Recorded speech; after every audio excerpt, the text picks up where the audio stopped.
안녕하세요. 상담 오선생 채널의 오선생입니다.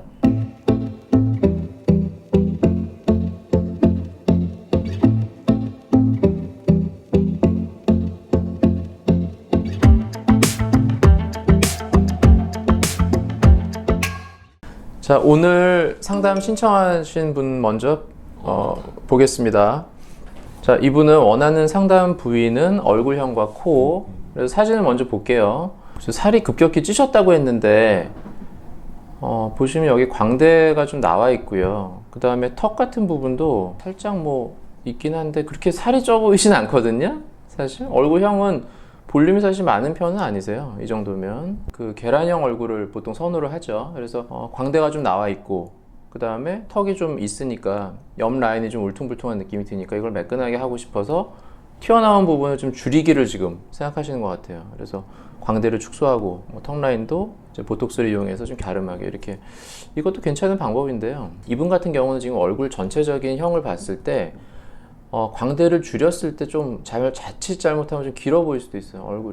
얼굴을 매끈하게 하는 방법이라는 게 튀어나온 걸 물론 넣어서 매끈하게 할 수도 있지만 사실 그 주변에 들어간 부분을 나오게 해서 매끈하게 보이게 할 수도 있거든요. 그래서 제가 볼 때 이분 같은 경우에는 광대 축소도 뭐 하면 안 되는 건 아니지만 이제 좀 얼굴 전체적인 느낌을 좀 좋게 해주기 위해서 저라면 이제 지방 이식을 먼저 추천을 하고 싶어요.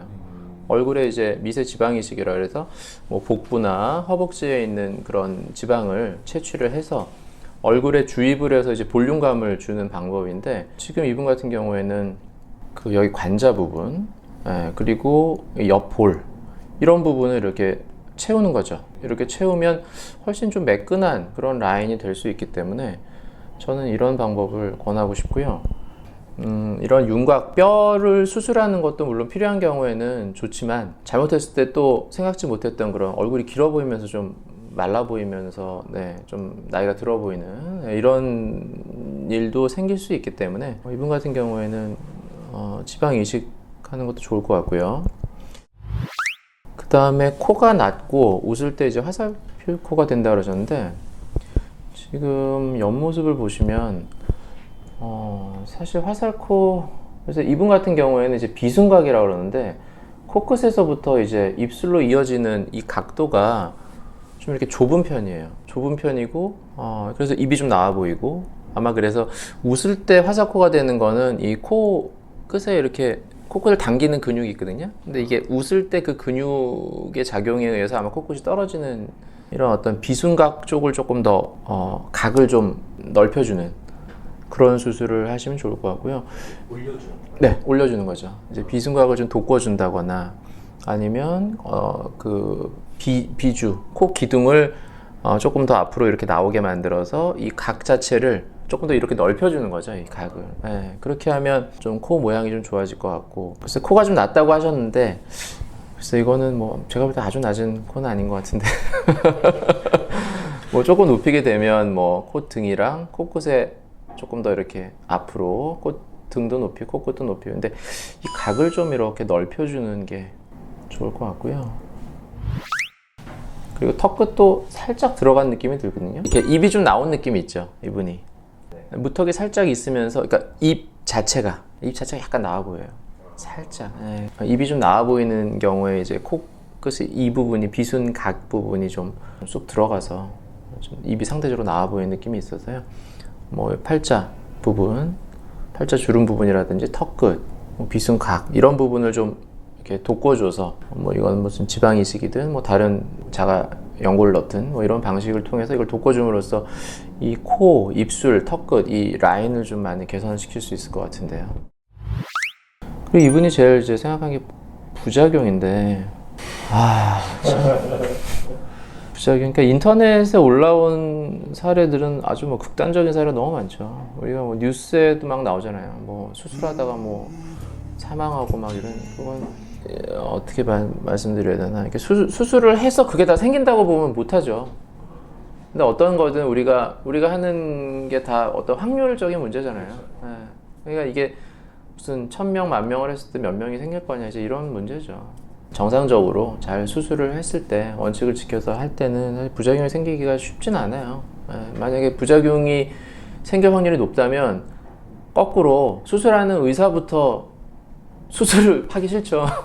이거 어쩌서 계속 부작용이 생기면 내가 이거 하고 싶을 리가 없잖아요. 그렇죠. 그러니까 어느 정도 잘 안 생기기 때문에 계속 하는 거거든요. 근데 어쩔 수 없이 뭐 생길 때는 이제 거기에 대한 또 처치를 해야 되는 거고, 그래서 이렇게 막 사망하고 이런 경우 사실 쉽지는 않아요.